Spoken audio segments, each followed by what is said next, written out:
Hi, I'm Daphne Richards. Our plant this week is Texas columbine, also known as Hinckley's columbine, Aquilegia chrysantha hinckleyana. With all of the mature trees in our older Central Texas neighborhoods, I'm often asked for recommendations on flowering plants that can take the shade. And while this plant still needs at least some bright light to form its beautiful yellow flowers, it can usually get enough sun in the late winter, early spring, in that short window while the live oaks are leafless, to make a good spring showing. The Texas Gold cultivar performs just as well as Hinckley's and has been designated a Texas superstar, meaning that it's been extensively tested by our AgriLife Extension specialists and shown to be especially Texas tough. Although there are other columbine cultivars available, Texas Gold and Hinckley's are the most hardy and the most tolerant of our harsh summer heat. As with most plants that need shade, columbine also needs a little extra water, especially during the hottest, driest months of the year. Amending the planting area with a good amount of compost will help these plants grow and establish quickly. But be aware, unlike many other shade-loving plants, columbine can't tolerate heavy clay soils and may rot, especially if overwatered. Planting in a raised bed would be best in this situation.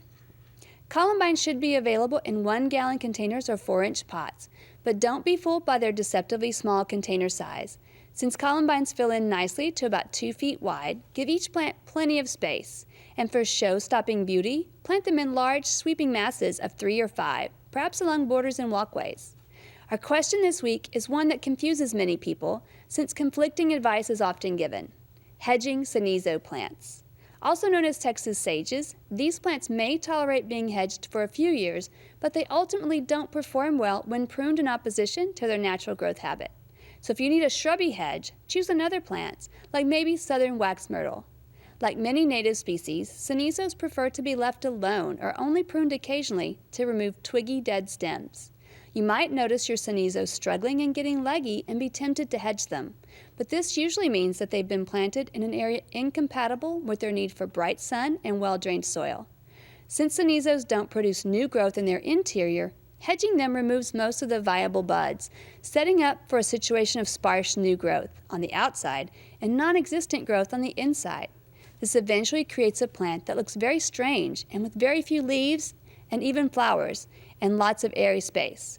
Although you may not recognize exactly why, this just isn't a nice look. Aesthetically, plants that have a lot of leaves closely spaced on the stems are simply more pleasing to the eye. When lots of stem space occurs between each set of leaves, plants look twiggy and ugly, so be aware of your particular Texas sage's ultimate height and width. A special thank you to viewer Teresa Holmes' gorgeous Jude the Obscure rose. One of my favorites and a truly great addition to any rose lover's garden. Thanks for sending that great picture. To do this week, wrap up any bed preparation so that you'll be ready for spring planting in just a few weeks. We'd love to hear from you, so please visit klru.org/ctg and send us your questions and plants from your garden.